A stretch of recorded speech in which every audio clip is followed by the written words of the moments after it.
Form 47 के वजीर आजम की फॉर्म 47 के चीफ जस्टिस से मुलाकात। लेट अली शो यू के इस एपिसोड में आप सबको खुशामदीद। Do like subscribe and share this content. बात शुरू करते हैं Yahya Afridi, chief justice of Pakistan, जो एक मखसूस मकसद के तहत लाए गए थे पाकिस्तान के सुप्रीम कोर्ट के अंदर, क्योंकि मंसूर अली शाह का उल्टा को साइड पे करना था, कोर्ट्स को भरना था ऐसे जजेस से जो आमरीत और एक बेसिकली एक मार्शल लॉ के तहत ऑपरेट करें, और उसके ऊपर लगा दिया एक पश्तून नेशनलिस्ट एएनपी के कारकुन याया आफरीदी को।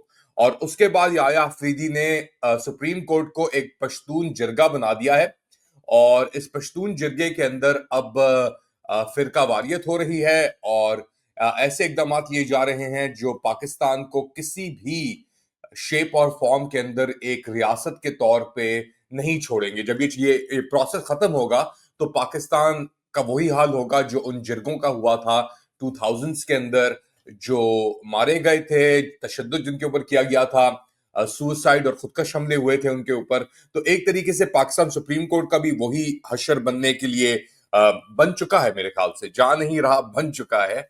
क्योंकि अगर आप ये तस्वीर देखें जो हमारे सामने है, जो मुझे मेल की गई है, तो उसके अंदर याया अफरीदी ऐसे खड़े हैं फॉर्म 47 वजीर आजम के साथ, जैसे फॉर्म 47 का वजीर आजम खड़ा होता है नंबर 1 के साथ। तो आप खुद ही देख सकते हैं कि क्या सिचुएशन और क्या हालात चल रहे हैं, और निजाम की बर्बादी और तबाही के अंदर। खैर ये तो खैर खुद ही मजबूर हैं, ये मजबूर थे। अगर जो सेरेमनी अभी हुई है कॉन्स्टिट्यूशनल बेंच की, एडिशनल जजेस को जो ऐड किया गया है, उसकी तकरीब अगर आप देखते, और एक बड़ी जबरदस्त वीडियो आई जिसके अंदर मंसूर अली शाह चलते जा रहे हैं, और याया अफरीदी जैसे उसकी बेटी की शादी है, और no love lost for Mansoor Ali Shah. ये मंसूर अली शाह का खुद ही करना धरना भी है कि उसने किस तरीके से काजी फाइज ईसा के खिलाफ जो रेफरेंस था उसके अंदर मदद की काजी फाइज ईसा की। से ये लोगों का ईमान नहीं होता पता, मगर लोग एक स्टैंड ले लेते हैं कभी कभार जो गलत हो सकता है। मगर इतना बड़ा स्टैंड लेना और ऐसे मुनाफिक के खिलाफ काजी फाइज ईसा, जो अब तो अब इन्फमी से भी आगे जा चुका है वो किरदार, तो आपको खुद ही एक मेरे ख्याल से अंदाजा हो जाना चाहिए कि सिचुएशन इस वक्त किधर खड़ी है। और ये एक ऐसे मौजू के ऊपर बात कर रहे हैं बेसिकली कि और खुश हो रहे हैं कि ये चीफ जस्टिस हाउस में मुलाकात हुई, प्राइम मिनिस्टर शहबाज शरीफ आए, और इन लोगों ने डिस्कस किया जो निजाम वक्त है जुडिशरी का, और इकोनॉमिक और सिक्योरिटी चैलेंजेस जो मुल्क को दो चार हैं। तो सुभान अल्लाह ही कह सकते हैं कि ऐसी सिचुएशन, ये सूरत हाल कि कोर्ट पैकिंग, कोर्ट बेंचिंग और ये सब कुछ करने के बावजूद भी अगर यही हाल है इनका।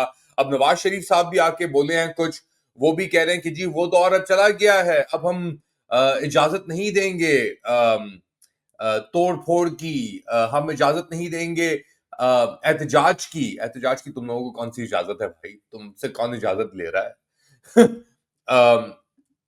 हालात आपके सामने हैं। आए दिन दहशतगर्द हमलों के अंदर आपके नौजवान मर रहे हैं।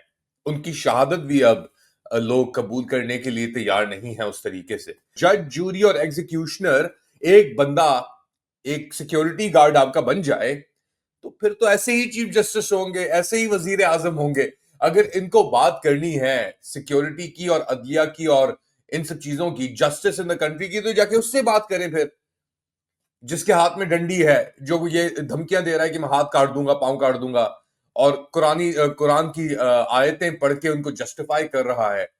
और अब वो हालात किधर पहुंच गए हैं? अगर आप जाएं पारा चिनार, तो और वहां पे आप हालात देखें तो आपको अंदाजा हो जाएगा कि पाकिस्तान के अंदर एक खुली बगावत शुरू हो चुकी है, और अब स्टेट का कोई रिट नहीं है। जब स्टेट का रिट अपनी पेरिफेरीज पे भी खत्म हो जाए, अंदर भी खत्म हो जाए, तो फिर ये आर्बिट्री अरवाजें व आर्बिट्री मैसेजेस और ऐसी तस्वीरें सामने आती हैं जहां पे याया अफरीदी एक खड़ा है और उसके साथ एक फॉर्म 47 का प्राइम मिनिस्टर खड़ा है, और निजाम लंदन में मिन्नतें धड़ल्ले कर रहा है। क्या कहें और कैसे कहें, और क्या हो रहा है? एक ऐसा एक सिचुएशन पैदा हो गई है कि आपकी पेरिफेरीज को तहरीक तालिबान पाकिस्तान जैसी कुव्वतें नोच रही हैं और खा रही हैं, और इसीलिए जो दहशतगर्दी के वाकयात हैं आपके पिछले 1 साल के अंदर, वो पिछले 10 साल के वाकयात से सबसे ज्यादा थे। और आपके जो ये प्राइम मिनिस्टर हैं और ये ऐसे अपने आप को चौड़ा करके फिर रहे हैं, कोई कैपेसिटी अब नहीं बची सिवाय ईगो के, टॉन्ट्स के, झूठ के और ब्रवाडो, फॉल्स ब्रवाडो इसे कहते हैं। और ये लोग अवाम में निकल ही नहीं सकते क्योंकि ये अवाम के नुमाइंदे हैं ही नहीं। तो जब ये अवाम के नुमाइंदे हैं ही नहीं तो फिर ये इतने चौड़े क्यों हो रहे हैं? और इनकी ताकत तो, इन सब पुतलियों की ताकत तो एक अलेजिड जिन के अंदर है। वो जिन भी नहीं है बंदा, वो खुद ही अपनी ताकत लेने के लिए लंदन जाता है या मुशीरों को भेजता है डीसी या चाइना या कहीं भी। तो फिर कहां से और कैसे कैसे ये चीज इस तरह चल सकती है? इतना सब कुछ बिगाड़ने के बाद क्या हल है? क्या हल? तो मेरे ख्याल से मुझे तो नजर नहीं आता इस बार। और मेरे ख्याल से ये चीजें अब बद से बदतर होती चली जा रही हैं। निजाम अदल खत्म हो चुका है इस मुल्क के अंदर, और लोगों की फ्रस्ट्रेशन अब इतनी उरूज पे है कि वो इनको मारेंगे तो सही, उल्टा भी लटकाएंगे। और ये तासुर है बाय द वे, क्योंकि इतनी नफरतें बढ़ चुकी हैं। और यही खच्चा है जो आगे बेचा जा रहा है कि जी हम अगर हट गए निजाम से तो हमें चीर फाड़ दिया जाएगा। आपने अपनी जो ये प्रोफेसी है, इसे आप खुद रियलाइज करवा रहे हैं। नाउ मुझे ये बात करते हुए अच्छा नहीं लगता, बट जो सिचुएशन है फिलहाल पाकिस्तान के अंदर, वो इसी तरीके से चल रही है जैसा आपने ये बना दी है। और जितना आप इसके ऊपर झूठ के अ, झंडे उड़ाएंगे, याया अफरीदी जैसे, शहबाज शरीफ जैसे, आसिम मुनीर जैसे, नवाज शरीफ, जरदारी, मरियम नवाज ऐसे, तो फिर नफरत ही बढ़ेगी। और इस नफरत में अब कमी नहीं आएगी। अब जो भी इकदाम लेना है ले लो, क्योंकि लोगों को पता है कि ये चीज जो हवा में उड़ रही है, हॉट एयर के बलून जो बनाया हुआ है, ये लीक होना शुरू बहुत पहले हो चुका था। इसके अंदर बड़ी छेदें हैं, मगर वो बलून नहीं रुक रहा। उसके अंदर जो ये घुमंड और गरूर था, ये नहीं रुक रहा। तो अब इसे कैसे रोकेंगे? निजाम तो निजाम है खुदा का। एक आदमी का निजाम है फॉर्म 47 वाला, और एक खुदा का निजाम है। और खुदा की लाठी लगती तो बेआवाज है, लेकिन चीखें जब उससे निकलेंगी ना, तो सब पता लग जाएगा। बताएं मुझे आप कमेंट सेक्शन के अंदर। Do like, subscribe and share this content. अपना ख्याल रखिएगा। अगली बार तक अल्लाह हाफिज।